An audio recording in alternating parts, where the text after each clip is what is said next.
आपका स्वागत है गांगुली टेक पर। मैं हूं संदीप गांगुली और आज हम लोग इस वीडियो में देखेंगे कि आपको पाइथन प्रोग्रामिंग में फॉर लूप कैसे बनाना है। तो यहाँ पर देखिए जो है मैंने पाइथन आईडीईएल को ओपन करके रखा है, जिसमें मैंने फाइल में जाके न्यू फाइल पे जाके मैंने एक फाइल क्रिएट किया जिसका नाम मैंने practice.py रखा है। और मैं आपको एक बात बता दूं कि फॉर लूप भी जो है आपका वही सेम काम करने के लिए यूज किया जाता है जैसा आपने वाइल में देखा था कि किसी ब्लॉक ऑफ कोड को रिपीटेटिवली एग्जीक्यूट करने के लिए। तो फॉर लूप आप बनाते हम लोग यहाँ पे जो प्रोग्राम बनाने वाले उसमें क्या होगा, हेलो वर्ल्ड कुछ नंबर ऑफ टाइम्स तक लिख के आएगा। कितना नंबर ऑफ टाइम लिख के आएगा, जैसे कि 5 टाइम या 10 टाइम तक लिख के आएगा। तो हमने यहाँ पे फॉर लिखा, फॉर लूप बनाने के लिए जो कि कीवर्ड स्पेस दिया। उसके बाद आपको यहाँ पे एक वेरिएबल क्रिएट करना होता है। मैंने आई दे दिया, आप चाहे तो कुछ भी दे सकते हैं, मतलब वेरिएबल का नाम आप कुछ भी दे सकते हैं। फिर आपको इन लिखना है, फिर आपको स्पेस देना है, फिर आपको यहाँ पे एक फंक्शन को कॉल करना है जिसका नाम रेंज है। उसके बाद आपको इस तरीके से पैरेंथेसिस लगाना है। इसमें आपको एक सबसे पहले इंटीजर वैल्यू लिखनी होगी जो कि इस जब ये लूप फर्स्ट टाइम एग्जीक्यूट होगा तो वो आई जो है आई की वैल्यू सेट होगी। मतलब यहाँ पर हम जो वैल्यू लिखेंगे, जैसे हमने यहाँ पे 1 लिखा तो क्या होगा कि आई की जो वैल्यू है वो यहाँ पे 1 सेट हो जाएगी इस तरीके से। वाइल लूप में आपने देखा होगा कि हमने काउंट करके एक वेरिएबल बनाया था, उसमें हमें इनिशियली जो है कुछ वैल्यू सेट करनी पड़ती थी। सेम वही काम यहाँ पर भी हो रहा है। उसके बाद आपको यहाँ पर जो है एक कॉमा देना है, फिर आपको यहाँ पे एक इंटीजर वैल्यू लिखनी जो कि ये बताएगा कि ये फॉर लूप कितने नंबर ऑफ टाइम एग्जीक्यूट करेगा। हमने कहा कि हमें यहाँ पे 5 टाइम्स इस फॉर लूप को एग्जीक्यूट कराना, तो हम यहाँ पे 5 लिख देंगे। उसके बाद आपको इससे बाहर आना है, कॉलन लगाना है इस तरीके से, आपको फिर एंटर दबाना है। और ये जो फंक्शन क्या होता है, यहाँ पे जैसे मैंने रेंज फंक्शन का यूज़ किया, तो ये फंक्शन क्या है ये आपको मेरे ये पाइथन ट्यूटोरियल सीरीज़ के आगे की वीडियोज़ में मिलेगा। अभी तक मैंने उसको जो डिस्कस नहीं किया, आगे हम लोग डिटेल में डिस्कस करेंगे। तो ये इस तरीके से आपको फंक्शन है। तो ये आपका हो गया, आपने कॉलर लगाया, एंटर दबाया तो आपका यहाँ पर आ गया। फिर से मैं आपको एक बात बता दूं जो कि मैं अपने पहले के वीडियोस में बता चुका हूँ कि अगर आप नोटपैड या नोटपैड प्लस प्लस यूज़ कर रहे हैं तो आप जब कॉलर लगाएंगे, एंटर दबाएंगे तो कर्सर आपका यहाँ से बन जाएगा। तो उस केस में आपको अपने कीबोर्ड पर जो टैब वाला बटन होता है वो आपको दबा लेना है इस तरीके से। और फिर आपको क्या करना है, आपको वो कोड लिखना है, वो स्टेटमेंट लिखने हैं जो आप इस लूप के जरिए एग्जीक्यूट करवाना चाहते हैं। तो हम यहाँ पर क्या करना चाहते हैं, हम hello world hello Python print कराना चाहते हैं। हमने लिखा हेलो पाइथन और कितने नंबर पे हो रहा है, मतलब कौन सा नंबर ऑफ टाइम्स जो है आउटपुट मैसेज आ रहा है वो नंबर भी हम लोग दिखाएंगे, मतलब ये आई की वैल्यू भी हम आउटपुट में दिखाएंगे। तो फिर मैं डॉट फॉर्मेट लिख लिया, पैरेंथेसिस लगाया, आई लिख दिया क्योंकि इस आई जो आपका वेरिएबल है उसका नंबर हम लोग आउटपुट में दिखाना चाहते हैं। फिर हमने यहाँ पे एंटर दबाया, बैक स्पेस दबा के इस फॉर लूप को जो है कंप्लीट कर दिया। फिर हमने प्रिंट लिखा, फिर हमने यहाँ पे एक मैसेज दिखाया कि प्रोग्राम जो है वो आपका एंड कर गया यूज़र को, ये बताने के लिए प्रोग्राम आपका एंड हो गया, ये कंप्लीट हो गया। Ctrl+S दबा के फाइल को सेव कर लिया। अब इसे रन करते हैं। रन करने के लिए रन पे जाइए, रन मॉड्यूल पर क्लिक करिए, प्रोग्राम आपका रन हो गया। आप देख सकते हैं hello Python 1, hello Python 2, hello Python 3, hello Python 4 लिख के आ गया इस तरीके से।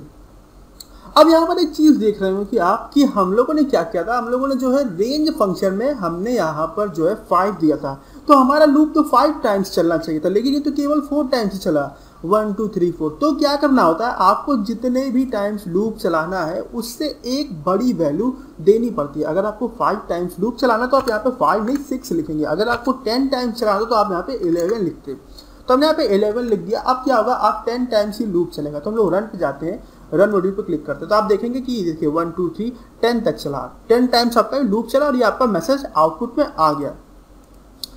इस तरीके से आपका जो है कंप्लीट हो गया। इस तरीके से आपको फॉर लूप का यूज करना है।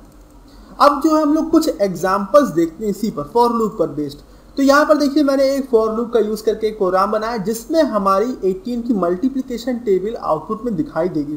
तो यहाँ पर मैंने एक वेरिएबल बनाया जिसका नाम मैंने आई रखा और उसमें सबसे पहले 18 को स्टोर करा दिया कि जिसके में मल्टीप्लिकेशन टेबल आउटपुट में दिखानी है।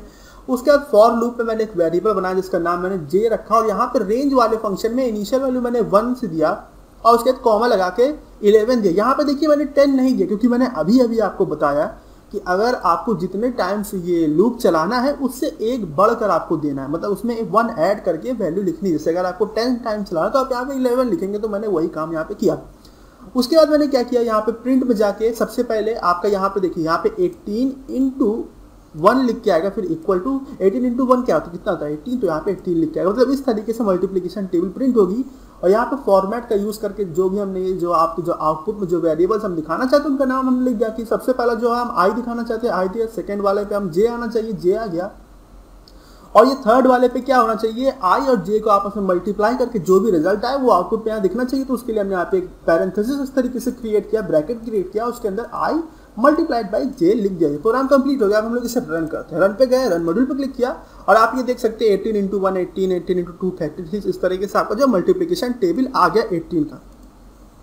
अब नेक्स्ट प्रोग्राम देखते हैं। इस प्रोग्राम में मैंने क्या किया, इस प्रोग्राम में मैंने 1 से लेके 10 तक का जो मल्टीप्लिकेशन टेबल होता है वो फॉर लूप का यूज करके प्रिंट कराया। मतलब 1 की भी टेबल आएगी, फिर 2 की आएगी, फिर 3 की, 4 की, 5 की, 10 तक की टेबल आएगी। तो यहाँ पे मैंने सबसे पहले एक फॉर लूप बनाया जिसमें हमने एक वेरिएबल बनाया आई। उसके बाद इस फॉर लूप के अंदर हमने एक दूसरा फॉर लूप बनाया है जिसमें हमने एक वेरिएबल बनाया जे।